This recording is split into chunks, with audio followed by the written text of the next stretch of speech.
Hello everyone, welcome to exam ministry. This is Krishna. कैसे हैं आप सभी? आई होप कि आप सभी अच्छे होंगे और आपकी पढ़ाई उतनी अच्छी चल रही होगी।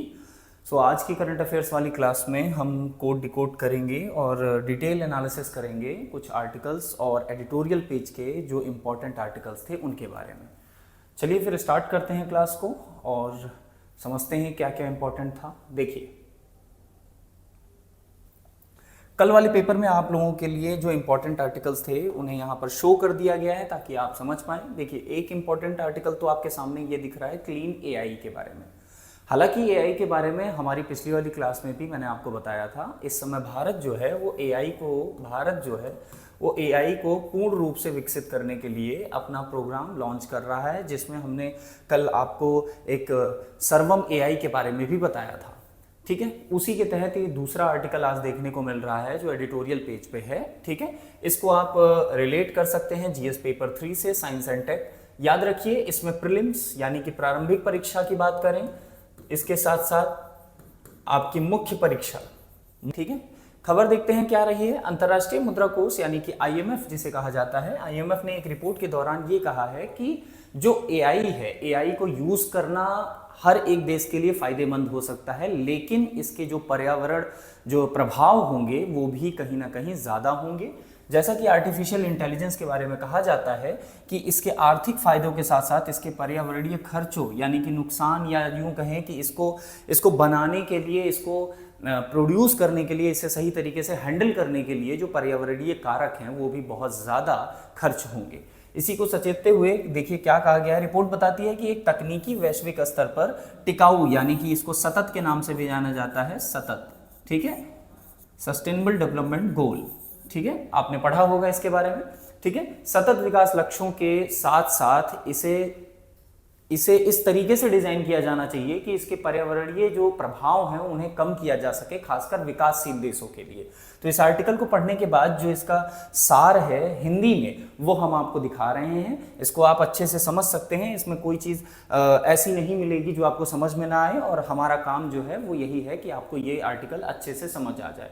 हालांकि इसके साथ साथ इसमें कहा जा रहा है कि भारत के लिए जरूरी है कि वह अपने एआई मिशन, जो कि कल वाली न्यूज़ थी, हमने कल इसको डिकोड भी किया था कि एआई मिशन को बढ़ावा देने के लिए नवीनीकरण ऊर्जा, ठीक है, जो रिन्यूएबल एनर्जी के सोर्सेस हैं, इनको ज़्यादा महत्व देना चाहिए एज कंपेयर टू जो हमारे पास पारंपरिक ऊर्जा के स्रोत हैं। ठीक है, भारत के संदर्भ में खासकर वो क्या रही हैं। तो देखिए, एआई जो इस समय मिशन चल रहा है एआई को डेवलप करने के लिए, भारत जिस पे सबसे ज़्यादा फोर्स कर रहा है, उसके साथ साथ इसमें एक चीज़ बहुत इंपॉर्टेंट ये भी है कि इसमें जो बिजली है, खासकर अगर आप ये जानते ही होंगे, खैर इसके बारे में तो कोई, जो कोयला है, कोयले से सबसे ज़्यादा बिजली उत्पन्न की जा रही है भारत में, जो एक पारंपरिक स्रोत है।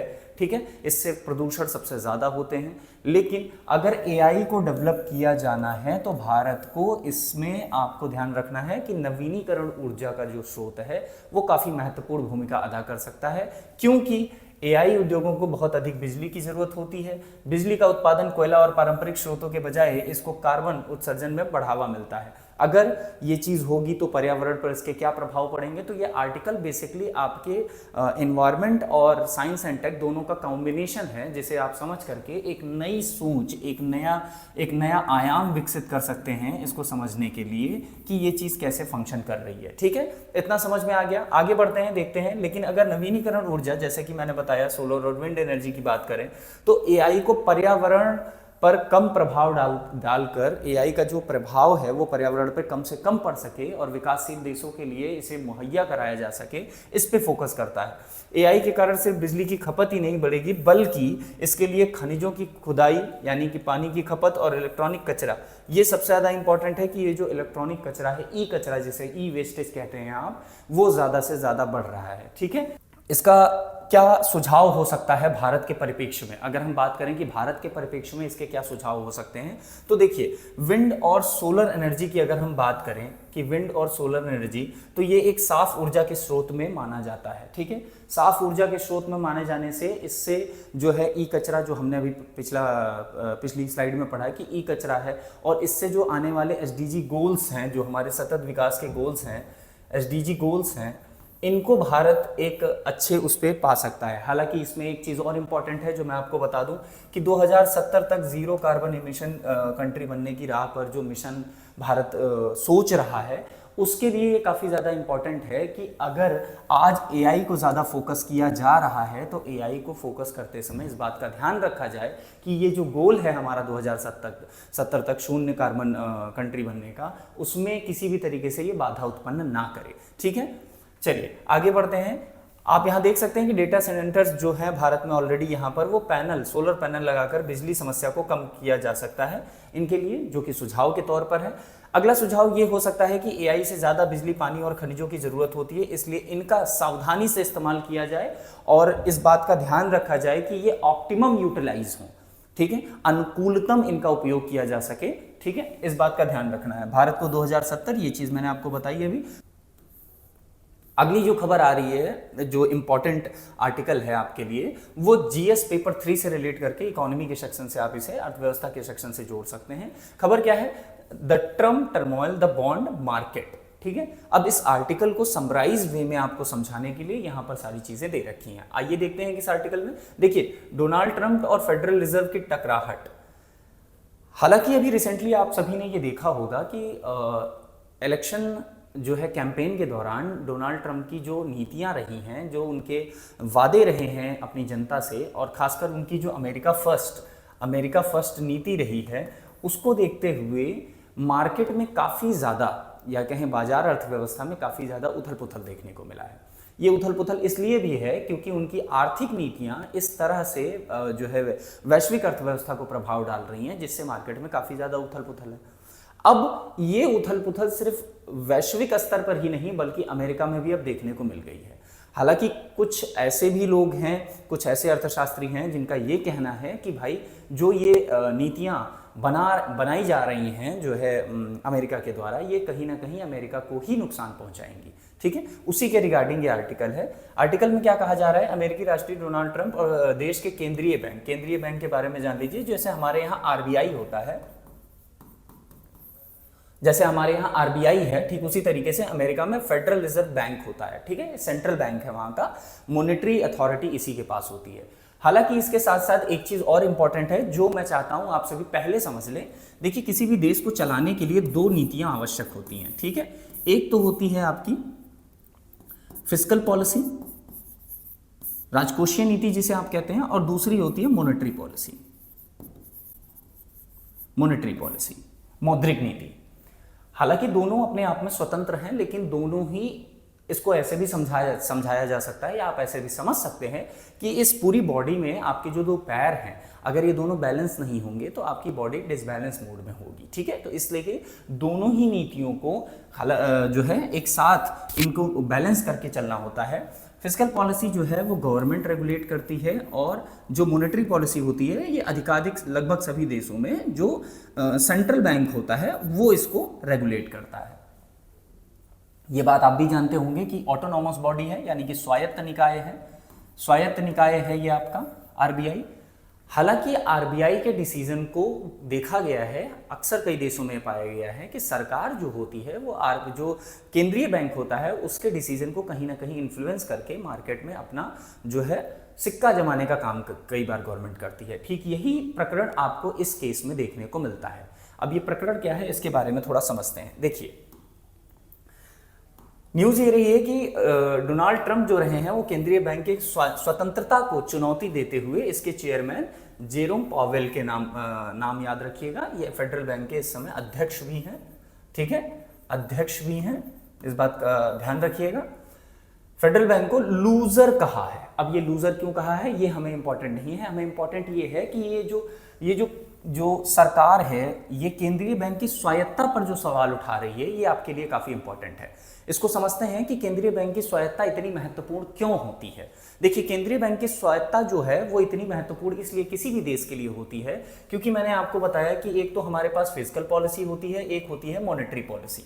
ये दोनों आपस में इस तरीके से काम करती हैं कि देश को जो है आगे बढ़ाया जा सके। अगर कहीं भी कहीं भी इन दोनों में टकराव होता है तो उसका निवारण किया जाना चाहिए, ना कि ये कि फिजिकल पॉलिसी पूरी तरीके से थोप दी जाए मॉनेटरी पॉलिसी की तरफ और मॉनेटरी पॉलिसी थोप दे फिजिकल पॉलिसी को। आप अक्सर इसको आसान शब्दों में ऐसे समझ सकते हैं कि भाई अगर आरबीआई बिना किसी डिस्कशन के, बिना प्रायर इन्वेस्टिगेशन के, बिना जो है उसका असेसमेंट किए हुए कोई भी रेपो रेट हो गया, रिवर्स रेपो रेट हो गया, जो भी इसके टूल्स है मॉनेटरी पॉलिसी के, मौद्रिक नीति के जो उपकरण है, अगर इनमें बदलाव कर दे तो इसका सीधा इंपैक्ट आपको अर्थव्यवस्था यानी कि इकोनॉमी में देखने को मिलता है। ठीक है, इसमें बहुत ही ज्यादा सोच समझकर डिसीजन लेने की आवश्यकता होती है, क्योंकि ये नीतियां आपको आने वाले भविष्य में आपका देश कैसे आगे बढ़ेगा, किस तरीके से विकास करेगा, क्या करेगा, ये बहुत ही महत्वपूर्ण भूमिका अदा करती हैं। खासकर मॉनेटरी पॉलिसी की बात नहीं है, बल्कि फिजिकल पॉलिसी भी बराबर मात्रा में दोनों एक दूसरे के साथ पैरेलल चलती हैं। ठीक है, तो ये प्रकरण आगे निकलता है कि ट्रंप का आरोप है कि पावेल ने ब्याज दरों को कम ना करके, अब ध्यान से देखिएगा, हालांकि आप सभी न्यूज़पेपर पढ़ते हैं ऐसा मैं मानता हूं, और अगर आप नहीं भी पढ़ रहे हैं तो इस प्रकरण को आपको आसान भाषा में मैं आपको समझाने का प्रयास करता हूं। देखिए, अभी जो मार्केट में सिचुएशन अमेरिकन मार्केट में चल रही है, आपने देखा कि ट्रंप का जो टैरिफ रहा है वो भी काफ़ी ज़्यादा जो है वैश्विक अर्थव्यवस्था पर प्रभाव डाला है, एज वेल एज अगर आप अमेरिकी अर्थव्यवस्था की बात करें तो वहाँ पर भी काफ़ी ज़्यादा प्रभाव पड़ा है। ध्यान से समझिएगा कि वहाँ पर प्रभाव कैसे पड़ा है। तो इसको समझने के लिए आप ऐसे समझ सकते हैं कि जैसे अमेरिका में आपको पता है कि अभी तक ट्रंप के टैरिफ लगाने से पहले विदेशों के गुड्स एंड सर्विसेज मार्केट में बिक रहे थे। अगर मार्केट में दूसरे देश की सर्विसेज बिक रही हैं तो इसका सिंपल सा मतलब है कि वहां के जो लोकल प्रोड्यूसर्स हैं वो इस बात से कभी खुश नहीं होंगे। किसी भी देश में अक्सर ऐसा होता है। ठीक है, तो हालांकि भारत के केस में भी ऐसा आप देख पाते हैं, लेकिन अमेरिका में क्या है, लोकल प्रोड्यूसर खुश नहीं थे। अमेरिका में जब ट्रंप आए तो उनकी जो फर्स्ट अमेरिकन पॉलिसी है कि अमेरिका प्रथम होना चाहिए, अमेरिका को फिर से शक्तिशाली राष्ट्र बनाएंगे, उसके तहत इन्होंने हैवी टैरिफ इंपोज कर दिए।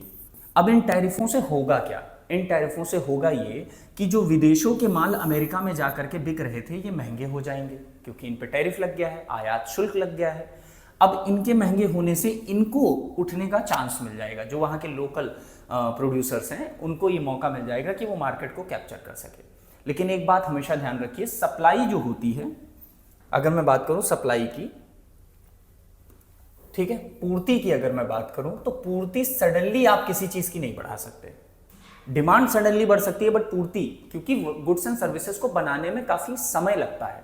ठीक है, उस समय के अंतराल में जो मार्केट में डिमांड बढ़ेगी तो उससे होगा क्या, आपको बहुत सिंपल सा रूल है, अगर डिमांड पहले बढ़ जाती है तो किसी भी गुड्स एंड सर्विसेज के मूल्य बढ़ जाते हैं। जबकि अक्सर ये पाया जाता है, जो कि एक नियम भी है, मांग का नियम, ये कहता है कि अगर किसी गुड्स एंड सर्विसेज के प्राइस बढ़ेंगे तो डिमांड कम होगी, लेकिन अगर डिमांड पहले फ्लैक्चुएट हो जाए तो प्राइस जो है उसके जो है फेवर में चला जाता है, या यूं कहें उसके समांतर जो है रूप धारण कर लेता है, प्राइस भी उठने लगता है। अब यही कारण हुआ यहाँ पर, टैरिफ लगाने से जो है गुड्स एंड सर्विसेज के दाम बढ़ गए।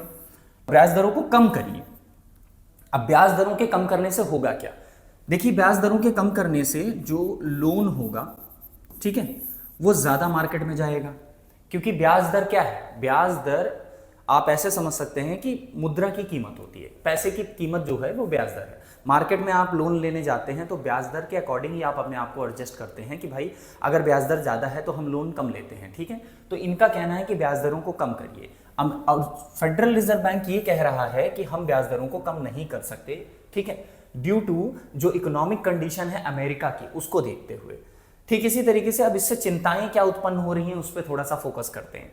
अमेरिका के बॉन्ड पर ब्याज दरें जो यील्ड कहलाती हैं, याद रखिएगा, आप अगर न्यूज़पेपर पढ़ रहे हैं, आपको कोई तकलीफ हो रही है या नहीं समझ में आ रहा है, ये आपको बॉन्ड यील्ड के नाम से एक शब्द देखने को मिलेगा। बेसिकली बॉन्ड यील्ड का मतलब होता है उपज, यील्ड का मतलब होता है उपज। उपज से तात्पर्य क्या है कि एक बॉन्ड पर आपको कुल कितनी आय प्राप्त हो रही है, उसका रिटर्न टोटल कितना है, वो बॉन्ड यील्ड के नाम से जाना जाता है। ठीक है, बढ़ रही है।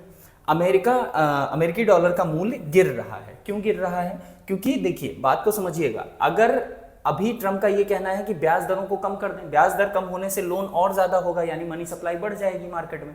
मनी सप्लाई जब बढ़ जाएगी तो क्या होता है, किसी चीज की सप्लाई अगर बढ़ती है तो उसके मूल्य कम हो जाते हैं, ठीक है। तो इस तरीके से आप देखेंगे कि इससे इन्फ्लेशन, इससे क्या होगा, इन्फ्लेशन जिसे आप मुद्रास्फीति के नाम से भी जानते हैं, वो बढ़ने लगेगी। तो एक चिंता तो ये है। दूसरी चिंता जो है वो है निवेशक जो है ऐसे मार्केट को ढूंढने का प्रयास करने लगता है जहां पर स्थिरता हो, जहां की करेंसी में बहुत ज्यादा फ्लैक्चुएट ना हो। इसी के तहत बाजारों में पैसा लगाने के लिए जो निवेशक हैं वो जर्मनी यानी कि यूरोप कंट्रीज की अगर बात करें तो वहां पर अपना पैसा ट्रांसफर कर रहे हैं। तो ये एक साइन है कि धीरे धीरे मार्केट से जो अमेरिकन मार्केट से जो पैसा है वो बाहर की तरफ निकलेगा, ठीक है। पैसा जो है वो बाहर जाएगा, जिससे क्या होगा, इकोनॉमी डाउन होने लगेगी। तो इस पूरे आर्टिकल को कंसाइज वे में, समराइज वे में अगर समझना है तो ये पूरा प्रकरण था इसका, ठीक है। आगे बढ़ते हैं। देखिए अब इसमें जो समस्या है वो तो आपने देख ली, अब बात करते हैं इसके क्या प्रभाव पड़ेंगे, ठीक है। देखिए किसी भी आर्टिकल को जब आप पढ़ते हैं तो उसमें सबसे पहले उसका संदर्भ समझिए, ठीक है, उसका संदर्भ समझिए कि भाई संदर्भ क्या कह रहा है। दूसरी चीज अगर आपको समझनी है तो पहले उसका आप ये समझिए कि उससे क्या चिंताएं हैं, ठीक है। चिंताएं का मतलब है कि भाई उससे क्या समस्याएं उत्पन्न हो सकती हैं और प्रभाव, ठीक है। तो इसी वे में हमने इसको डिकोड किया हुआ है ताकि आपको चीजें अच्छे से समझ में आए। इसका प्रभाव क्या पड़ेगा, देखिए प्रभाव जो पहला है वो महंगाई का डर है।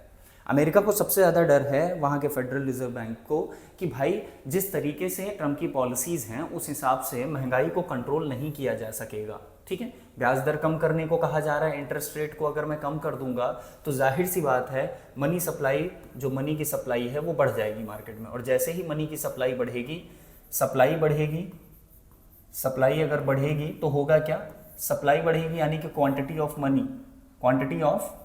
मनी बढ़ जाएगी और वैल्यू ऑफ मनी कम हो जाएगी, यानी कि मुद्रा का जो मूल्य है वो कम हो जाएगा। और यही सिचुएशन होती है इन्फ्लेशन को क्रिएट करने की, ठीक है।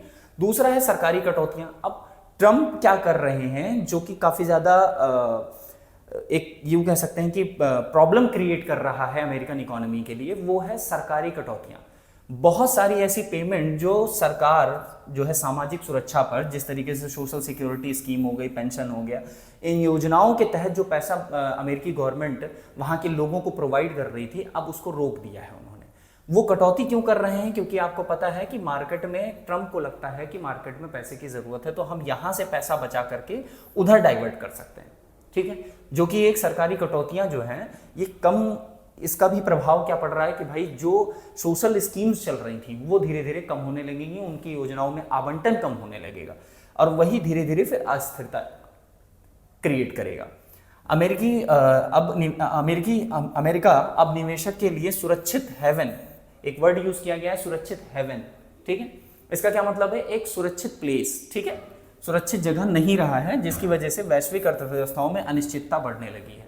हालांकि आप अभी बहुत सारे आर्टिकल्स ऐसे भी पढ़े होंगे कि यूरोप का जो माइंडसेट था अमेरिका को लेकर के, ट्रम्प के आने के बाद उस माइंडसेट में देखा गया है परिवर्तन आया है। अगर आप यूरोपीय यूनियन की बात करें तो यूरोपीय यूनियन टैरिफ के बाद भी, टैरिफ लगने के बाद उनको ये समझ में आ रहा है कि अब अमेरिका जो हम सोच रहे थे उस पर जितनी निर्भरता थी हमारी, अब हमें उसे कम करके दूसरी तरफ भी देखना पड़ेगा, ठीक है। यही कारण है कि अस्थिरता की वजह से जो है लोगों का विश्वास जो है, जो निवेशक हैं, जो अर्थव्यवस्थाओं का विश्वास है वो अमेरिका से धीरे धीरे उठने लगा है, ठीक है।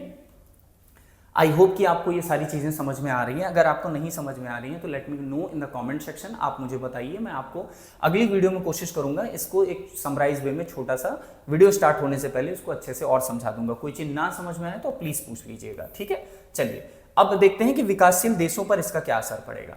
देखिए विकासशील देशों पर जैसे भारत हो गए, ठीक है, ऐसी इकोनॉमी पर क्या फर्क पड़ेगा इसका, तो निर्यात में गिरावट आएगी। अब कैसे आएगी निर्यात में गिरावट, आपको पता है कि ट्रम्प की टैरिफ की वजह से भारत जैसे देशों के लिए निर्यात जो है प्रभावित हो रहा है। अमेरिका ने जो टैरिफ जो इम्पोज किए हैं, which is a part of tax, कि अमेरिका के टैरिफ की वजह से जो हमारे गुड्स एंड सर्विसेज हैं वो अमेरिका में महंगे हो जाएंगे, जिससे वहाँ के लोग आम प्रवृत्ति होती है इंसान की, कोई महंगी चीज़ वो नहीं खरीदता है, बल्कि वो ये देखता है कि उसकी आय के अकॉर्डिंग वो चीज़ कैसे फिट बैठ रही है। ठीक है, तो अमेरिका के टैरिफ की वजह से निर्यात इस तरीके से प्रभावित होंगे कि हमारे वहाँ पर जो गुड्स एंड सर्विसेज हैं वो काफ़ी कंपैरेटिवली महंगे हो जाएंगे। ठीक है, अगली जो है वो है पूंजी का पलायन। ठीक है, तो पूंजी का पलायन क्या है? पूंजी का पलायन इस तरीके से आप समझ सकते हैं कि जो निवेशक हैं, अभी हमने कहा विकासशील देशों से अपना पैसा हटा करके ऐसी इकोनॉमी में लगाना चाहते हैं जहां स्टेबिलिटी हो। ठीक है, और ये सब हो किसके कारण की वजह से रहा है? अमेरिका के वजह से हो रहा है। तो देख रहे हैं आप कि अमेरिका के किसी डिसीजन से किस तरीके से वैश्विक पटल पर जो अर्थव्यवस्थाएं हैं वो प्रभावित हो रही हैं। बाजारों से पैसा निकाल करके जर्मनी जैसे देशों में ज्यादा लगाने के लिए प्रेफर कर रहे हैं क्योंकि स्टेबिलिटी उनको ज्यादा दिख रही है। तीसरी है कर्ज की मुश्किलें। आपने अक्सर एक बात सुनी होगी, एक शब्द सुना है FRBM एक्ट। ठीक है, फाइनेंशियल रिस्पॉन्सिबिलिटी, ठीक है, बजटरी मैनेजमेंट एक्ट। हालांकि ये हमारे जो बजट का बजटरी डेफिसिट होता है उसको कंट्रोल करने के लिए 2003 में पास किया गया था। ठीक है, अब इससे संबंधित इस पर क्या प्रभाव पड़ेंगे उसको समझते हैं। देखिए होगा क्या कि कर्ज की मुश्किलें जो हैं, भारत कई बार क्या होता है कि हमारे जो डेफिसिट होता है उसके लिए हम फॉरेन इंस्टीट्यूशन से, फॉरेन कंट्रीज से लोन लेते हैं। कर्ज को रोकने के लिए चूंकि ब्याज दरें अगर इस तरीके से महंगी होती जाएंगी और चीज़ें, महंगाई अपने स्तर पर पहुंच जाएगी, तो हमें अपने कर्ज को, या विकासशील देशों के परिप्रेक्ष्य में अगर बात करें तो उस पर क्या होगा, प्रभाव पड़ेगा। वो अपने मैनेजमेंट को सही तरीके से हैंडल नहीं कर पाएंगे, मुश्किल होगा, जिससे गरीबों की मदद करने वाली योजनाएं भी प्रभावित होंगी। ठीक है, इसके बाद देखते हैं कि ट्रंप की जो अमेरिकन फर्स्ट पॉलिसी है, तो इस आर्टिकल का पूरा कंसाइज मटेरियल ये रहा आपका, जो समराइज वे में आपको समझाने का प्रयास किया गया कि अमेरिकी फर्स्ट पॉलिसी जो है वो कहीं ना कहीं अब अमेरिका को ही तकलीफ देने लगी है। ठीक है, एज कम्पेयर टू अगर फॉरेन कंट्रीज की बात करें, अदर कंट्रीज की बात करें, तो जितना प्रभाव उन पर पड़ रहा है उतना ही प्रभाव इन पर भी पड़ रहा है। और इस आर्टिकल का सोर्स याद रखिएगा कि किस तरीके से जो है जो सरकारें हैं वो दबाव डालती हैं किस पे, मौद्रिक नीति पर कि वो बदली जाए, जबकि मौद्रिक नीति को सरकार के अकॉर्डिंग नहीं बल्कि देश के अकॉर्डिंग चलना चाहिए। ठीक है, इस बात का ध्यान रखिएगा। आगे बढ़ते हैं अगली खबर पर।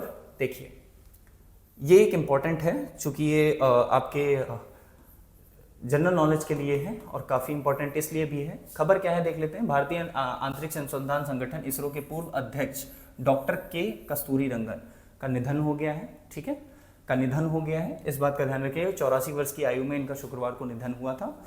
ठीक, अब डॉक्टर कस्तूरी रंगन कौन थे इसके बारे में समझ लेते हैं। देखिए डॉक्टर कस्तूरी रंगन, जैसा कि आपको यहाँ से देखने में पता चल गया होगा, ठीक है, पूर्व अध्यक्ष रह चुके हैं। इसके साथ साथ डॉक्टर कस्तूरी रंगन ने इसरो और अंतरिक्ष आयोग के अध्यक्ष और अंतरिक्ष विभाग में भारत सरकार के सचिव पद पर 9 साल तक भारतीय सेवाएं दी हैं अपनी। ठीक है, इसलिए इनके बारे में थोड़ा जानना जरूरी है। इसके पहले जब वो इसरो के उपग्रह केंद्र के निदेशक थे, तब उनकी देखरेख में ही, यानी कि उनकी गाइडेंस में ही, राष्ट्रीय उपग्रह इनसेट-2 और भारतीय दूर संवेदी उपग्रह IRS-A1 और 1A और 1B प्रक्षेपित किए गए थे। इसलिए ये न्यूज़ काफ़ी इंपॉर्टेंट है आपके लिए। ठीक है, क्योंकि ऐसी शख्सियत को जानना भी बहुत ज़रूरी है। हालांकि अगर इनके अगर हम इनके उसकी बात करें कि भाई और इनसे क्या रिलेटेड फैक्ट्स जो हमें पता होने चाहिए, तो इसरो और अंतरिक्ष आयोग के अध्यक्ष, ये डबल हो गया है। ठीक है, हाँ, यहाँ देख सकते हैं आप। सम्मान के तौर पर अगर बात करेंगे तो पद्मश्री इनको मिला हुआ है, पद्म भूषण मिला हुआ है और पद्म विभूषण से इन्हें सम्मानित किया जा चुका है। ठीक है, तो इस इंपॉर्टेंट न्यूज़ को एक नॉलेज की तरीके से मैंने इसमें ऐड किया है, तो आप ये देख सकते हैं। आगे बढ़ते हैं अगली खबर की तरफ।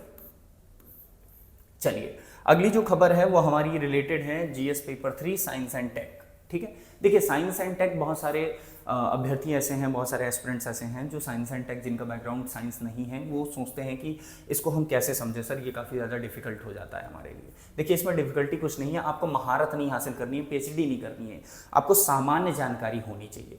खबर क्या है, आंध्र प्रदेश के पालनाडु जिले में जो है नरसारा टोपेट जगह का नाम है कि 2 साल की जिले के नरसारा टोपेट की 2 साल की एक बच्ची में एक H5N1 वायरस की पुष्टि की गई है।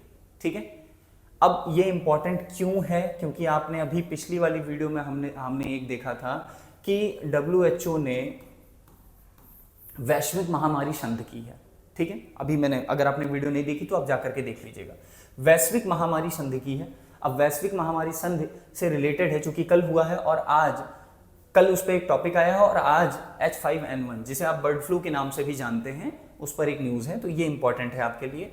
H5N1 एक उच्च रोगजनक एवियन इन्फ्लुएंजा यानी कि बर्ड फ्लू वायरस है, जो मुख्य रूप से पक्षियों से संक्रमित होता है लेकिन मनुष्यों में भी फैल सकता है, ठीक है।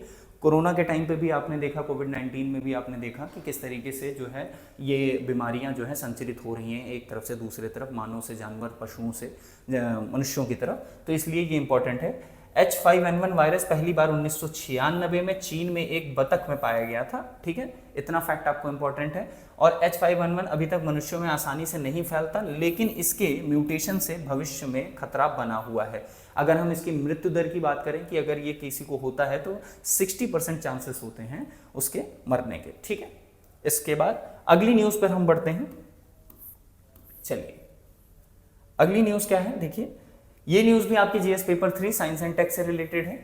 क्या है खबर, देखते हैं। भारतीय अंतरिक्ष इसरो ने, अंतरिक्ष अनुसंधान संगठन ने सेमी क्रायोजेनिक इंजन, अब आपसे इंपॉर्टेंट क्या है, आपको ये नहीं पूछा जाएगा कि भाई इसमें क्या क्या हो रहा है, क्या क्या नहीं हो रहा है, आपको बस इतना पता होना चाहिए कि जो टर्मिनोलॉजी है, जो ये शब्दावली है, ये क्या है। जैसे सेमी क्रायोजेनिक इंजन का दूसरा सफलतापूर्व परीक्षण किया गया है, ठीक है, तो इसके बारे में थोड़ा समझते हैं। देखिए सेमी क्रायोजेनिक इंजन जो है भारतीय अनुसंधान द्वारा महेंद्रगिरी स्थित प्रणोदन परिसर में सेमी क्रायोजेनिक इंजन का दूसरा हॉट टेस्ट सफलतापूर्वक संपन्न किया गया। अब ये है क्या, देखिए किसी भी टेक्नोलॉजी को विकसित करने से पहले उस पर काफ़ी ज़्यादा रिसर्च की जाती है, ठीक है, क्योंकि ये काफ़ी ज़्यादा सेंसिटिव होता है इस चीज़ को समझना कि हमारा जो रॉकेट है वो किस लेवल तक जो है एग्जॉस्ट है, जो हीट है उसको ऑब्जर्व कर सकता है, कितने लेवल तक वो स्टेबल रह सकता है, ठीक है। इस चीज़ को करते हुए, देखते हुए ये किया गया। इस परीक्षण में इंजन को 3.5 सेकंड तक सफलतापूर्वक चालू रखा गया और ये अपनी निर्धारित शक्ति से 60% तक इसका प्रयोग किया गया है इसको, ठीक है। 3.5 सेकंड तक 60% की निर्धारित क्षमता के साथ इसको प्रयोग किया गया है। आगे अगर हम बात करें तो इसरो ने बताया है कि आगे भी परीक्षण किए जाएंगे जो पूर्ण सेमी क्रायोजेनिक इंजन के संचालन के लिए मार्ग प्रशस्त करेंगे, यानी कि अब ये जो 60% है इसको 100% बनाने का प्रयास इसरो कर रहा है, ठीक है। आइए सेमी क्रायोजेनिक इंजन के बारे में थोड़ा सा और जानते हैं। देखिए इसका महत्व तो क्यों है। सेमी क्रायोजेनिक इंजन प्रौद्योगिकी भारत के लिए भविष्य में अंतरिक्ष मिशन जितने भी अंतरिक्ष मिशन हैं उनको यूं कह सकते हैं कि लागत जो है उनकी कम हो जाएगी, जिससे, क्योंकि क्रायोजेनिक इंजन और सेमी क्रायोजेनिक इंजन में बहुत डिफरेंस होता है, इसलिए इस चीज़ को समझना भी इंपॉर्टेंट है, ठीक है। भारी उपग्रहों को मानव अंतरिक्ष उड़ान कार्यक्रम में गगनयान जैसे हो गए के लिए महत्वपूर्ण है।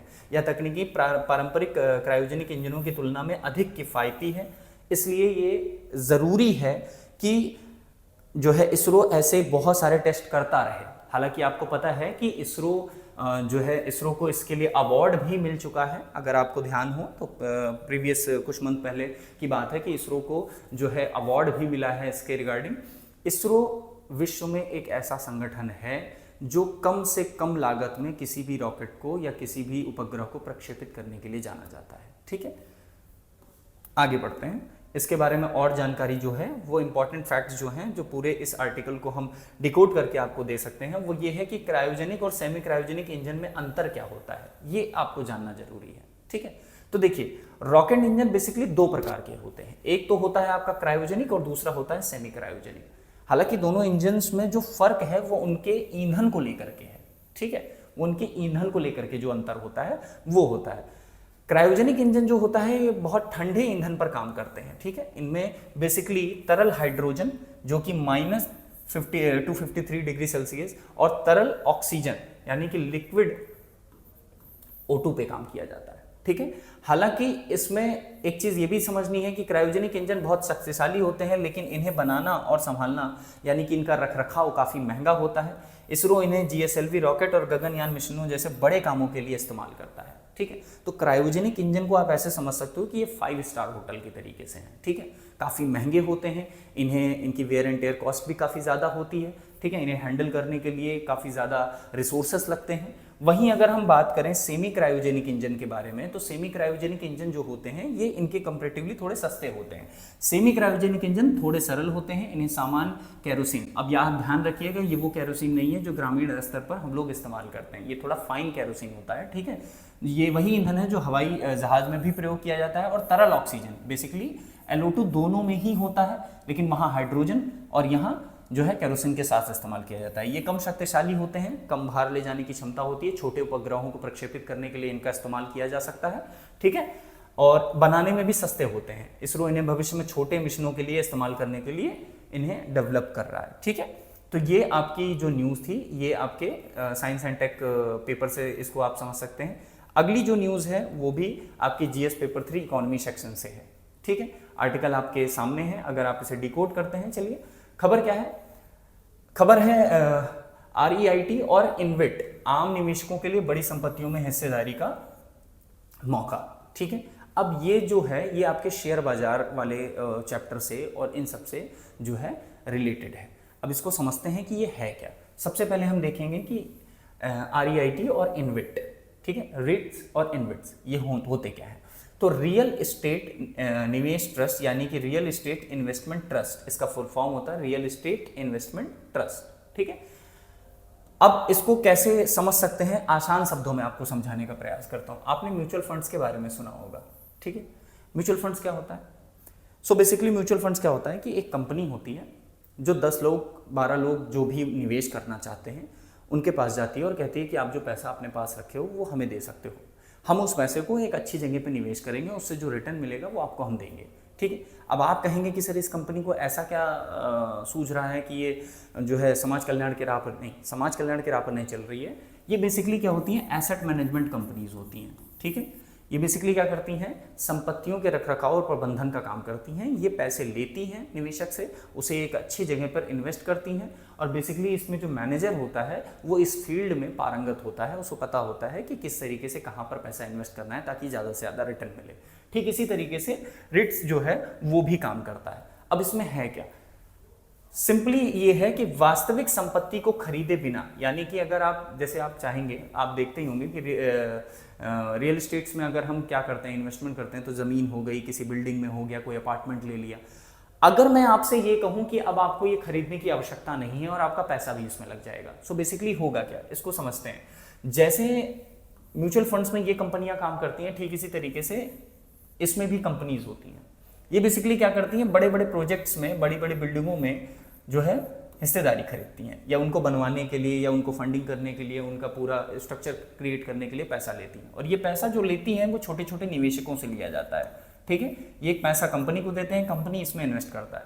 अब मान लीजिए इस बिल्डिंग को बनाया गया, अब इस बिल्डिंग में एक कमरा, एक फ्लोर, या यूं कह लें एक अपार्टमेंट पूरा किसी ने परचेज कर लिया, उससे जो रेंट आएगा वो रेंट जो है इसकी इनकम होगी और वही इनके बीच डिस्ट्रीब्यूट की जाएगी। आई होप कि आप समझ पा रहे होंगे कि मैं क्या कहना चाह रहा हूँ, ठीक है। देखिए सिंपली अगर कहें तो आप कंपनी एक बिल्डिंग को परचेज करेगी या कोई भी इंफ्रास्ट्रक्चर में, डेवलपमेंट में, कुछ में पैसा लगाएगी। वहां से जो पैसा जनरेट होगा, मान लीजिए ये अपार्टमेंट बिक गया या पूरी बिल्डिंग बिक गई, तो इससे जो पैसा आ रहा है वो निवेशकों की आय हो जाएगी, सतत आय हो जाएगी उनके लिए, ठीक है। ये निवेशक जो इसमें पैसा लगा रखे थे उनके लिए आय है। यहाँ आप देख पा रहे हैं कि भौतिक रूप से कोई संपत्ति किसी निवेशक ने नहीं ली है, लेकिन उसमें जो मालिकाना हक है वो इनके पास है, ठीक है। तो इसमें आप जैसे शेयर मार्केट में शेयर खरीदते हैं, वैसे यूनिट भी खरीदी जाती है, इसमें यूनिट खरीदी जाती है, ठीक है। कार्य प्रणाली कैसी है? इसमें निवेशक पैसे को जोड़ करके बड़ी संपत्तियां खरीदी जाती हैं, किराए से होने वाली आय यानी रेंट से, और संपत्ति की बिक्री से होने वाले लाभ को निवेशक में बांटा जाता है। लाभांश जिसे डिविडेंड कहते हैं, ठीक है। लाभांश क्या है? जितना भी निवेशक ने पैसा लगाया है उसका जो अंश है, उस पे जो लाभ मिल रहा है उसको लाभांश कहा गया है, ठीक है। निवेशक नियमित आय मिलती रहती है। इसके बाद अगर हम बात करें इन्वेट के बारे में, इसके लाभ के बारे में देख लेते हैं। तो लाभ क्या है? कम पैसे, कुछ 100 रुपए से शुरुआत की जा सकती है, लिमिट इसकी बेसिकली कम है, ठीक है। और संपत्ति प्रबंधन की जिम्मेदारी इसमें नहीं है। भाई आपको मैनेजमेंट को संपत्ति का मैनेजमेंट खुद नहीं देखना है, कंपनी आपके बिहाफ पे देखेगी। सेबी द्वारा विनियमित है, इसलिए इससे सुरक्षित है और लोगों का विश्वास भी अच्छा है। अगर हम प्रमुख भारतीय रीट्स की बात करें तो एम्बेसी ऑफ स्पार्क, ठीक है, माइंड स्पेस बिजनेस पार्क और ब्रुकफील्ड इंडियन रियल एस्टेट, ये कुछ रीट्स हैं जो हमारे भारत में संचालित हैं, ठीक है। तो ये क्वेश्चन यहाँ से आपसे पूछा जा सकता है कि निम्नलिखित में से भारत में रिट्स कंपनी का या रिट्स संस्था का उदाहरण कौन सा है। तो इनमें से कोई भी नाम अगर आपको देखने को मिले तो आप उसे आसानी से सॉल्व कर सकते हैं ऐसे प्रश्नों को। अगला इनविट्स के बारे में पढ़ते हैं। देखिए इनविट क्या है। इंफ्रास्ट्रक्चर निवेश ट्रस्ट, ठीक है, इंफ्रास्ट्रक्चर, ठीक है, इंफ्रास्ट्रक्चर इन्वेस्टमेंट ट्रस्ट, इसका ध्यान रखिएगा।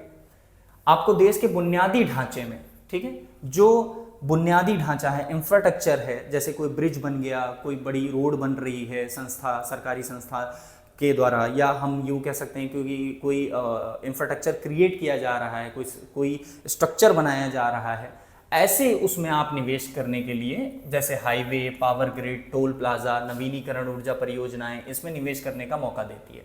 इसकी कार्यप्रणाली कैसे है? सेम उसी तरीके से परियोजनाओं में होने वाली आय को निवेशक में बांट दिया जाता है और ये दीर्घकालीन पूंजी लाभ की संभावना उत्पन्न करती है। पिछला वाला जो था वो कहीं ना कहीं आपको ये भी देखने को मिलता है कि वो शॉर्ट टर्म में भी होता है, हालांकि वो भी लॉन्ग टर्म में आप देखने को पाते हैं, बट शॉर्ट टर्म में भी ये दीर्घकालीन परियोजनाओं में काम करती है। लाभ क्या है इसके?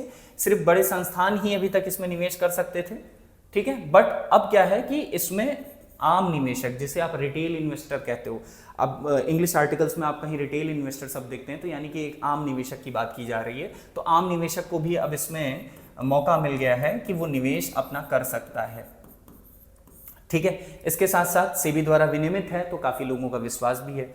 भारतीय प्रमुख इनविट कौन से हैं? Power grid infrastructure investment trust और इंडियन ग्रिड ट्रस्ट, ठीक है। इस तरीके से आज के जो 28 अप्रैल के जितने भी न्यूज थी इंपॉर्टेंट वो हमने कवर की, ठीक है। आइए आगे बढ़ते हैं। अब हम अभ्यास प्रश्न पर थोड़ा सा जो भी हमने पढ़ा उस पर अभ्यास प्रश्न करेंगे और इसका आंसर आप कमेंट सेक्शन में हमें देंगे, ठीक है। अंतर्राष्ट्रीय मुद्रा कोष की रिपोर्ट के अनुसार एआई के सतत विकास के लिए क्या आवश्यक है? कोयला आधारित बिजली संयंत्र का विकास करना, या नवीनीकरण ऊर्जा के स्रोतों का उपयोग करना, या एआई प्रौद्योगिकी के पूर्ण प्रतिबंधित करना, या डेटा केंद्रों को केवल शहरी क्षेत्रों में ही स्थापित करना। इसका करेक्ट आंसर आप कमेंट सेक्शन में हमें देंगे, ठीक है। अगला प्रश्न क्या है हमारे पास, देखते हैं। देखिए अगला प्रश्न है कि डॉक्टर के कस्तूरी रंगन ने भारतीय अंतरिक्ष कार्यक्रम में किस भूमिका में योगदान दिया? चंद्रयान 1 के प्रमुख वैज्ञानिक रहे, इसरो के अध्यक्ष और अंतरिक्ष विज्ञान के सचिव भी रहे, या गगनयान मिशन के मुख्य अभियंता रहे, या मंगलयान मिशन के निर्देशक रहे, ठीक है। अगला प्रश्न देखिए, H5N1 वायरस के संबंध में कौन सा कथन सही है? ठीक है, यह केवल मनुष्यों को संक्रमित करता है, इसकी मृत्यु दर लगभग 60% है, या पहली बार 2010 में भारत में पाया गया, या मच्छरों के माध्यम से फैलता है, ठीक है। इसका आंसर, चूंकि हमने अभी आर्टिकल कवर किया है तो आपके लिए आसान होगा ये करना। अब हम बात करते हैं कि सर मेंस के लिए, मेंस मुख्य परीक्षा के लिए कौन कौन से प्रश्न हमारे सामने हो सकते हैं। देखिए मेंस के लिए हाल ही में मेंस के लिए भी है, पहले ये, अच्छा ये प्रश्न भी बाकी है, इसके बाद शायद मेंस है। हाल ही में अमेरिकी राष्ट्रपति द्वारा केंद्रीय बैंक की नीतिगत स्वायत्ता पर की गई टिप्पणी के संदर्भ में निम्नलिखित कथनों में से कौन सा कथन सर्वाधिक सही है, इसे चुनना है। केंद्रीय बैंक की स्वतंत्रता से मुद्रास्फीति लक्ष्य की प्राप्ति में सहायता मिलती है, परंतु यह लोकतांत्रिक जवाबदेही के सिद्धांत का उल्लंघन करती है, ठीक है। अगला ऑप्शन है, राजनीतिक हस्तक्षेप से केंद्रीय बैंक की विश्वसनीयता प्रभावित होती है, जिससे बॉन्ड यील्ड में अस्थिरता आ सकती है। ब्याज दर निर्धारण में कार्यपालिका का निर्णय आर्थिक स्थिरता के लिए सदैव लाभदायक होता है, या फिर फेडरल रिजर्व जैसे संस्थाओं पर राष्ट्रपति का सीधा नियंत्रण होना चाहिए क्योंकि यह जनता द्वारा चुने गए प्रतिनिधि हैं, ठीक है। काफी अच्छा क्वेश्चन है, इसे सोच समझ करके आप कमेंट सेक्शन में इसका हमें जवाब दीजिएगा, ठीक है। अब हम बात करते हैं मेंस के प्रश्नों की, ठीक है। एक प्रश्न और करने के बाद, रियल एस्टेट निवेश ट्रस्ट के संदर्भ में क्या सही है? ये केवल सरकारी संस्थाओं द्वारा संचालित होते हैं, इनमें निवेशकों को केवल पूंजी लाभ मिलता है, ये कॉमर्शियल रियल एस्टेट में निवेश का अवसर देते हैं, इन्हें आरबीआई द्वारा विनियमित किया जाता है, ठीक है। ये रहे हमारे मुख्य परीक्षा के प्रश्न, ठीक है। एआई प्रौद्योगिकी के विकास में नवीनीकरण ऊर्जा के स्रोतों और भूमिका पर चर्चा कीजिए। भारत के लिए इसके क्या निहितार्थ हैं? 150 शब्दों में आपको GS paper 3 technology, economic development and environment का ये क्वेश्चन आपको लिखना है, ठीक है। अगला है, डोनाल्ड ट्रंप की अमेरिका फर्स्ट नीति और फेडरल रिजर्व के साथ टकराव ने वैश्विक वित्तीय बाजारों में वैश्विक वित्तीय बाजारों को किस प्रकार प्रभावित किया है? भारत जैसे विकासशील देशों के लिए इसके क्या सबक हैं या क्या मायने हैं? आपको ये 250 शब्दों में GS paper 2 international relation plus GS paper 3 economy से रिलेट करके लिख सकते हैं इसे आप। अगला क्वेश्चन है H5N1 बर्ड फ्लू जिसे आप कहते हैं कि मानव स्वास्थ्य पर पड़ने वाले संभावित प्रभावों का विश्लेषण कीजिए। भारत के लिए इससे निपटने के लिए क्या तैयारियां करनी चाहिए? ठीक है, ये जीएस पेपर 2 हेल्थ और जीएस पेपर 3 डिजास्टर मैनेजमेंट का पार्ट माना जाता है। ठीक है, जोड़ करके आप इसे लिख सकते हैं। अगला प्रश्न आपके सामने है जो वो है सेमी क्रायोजेनिक इंजन प्रौद्योगिकी भारत में अंतरिक्ष कार्यक्रम के लिए क्यों महत्वपूर्ण है?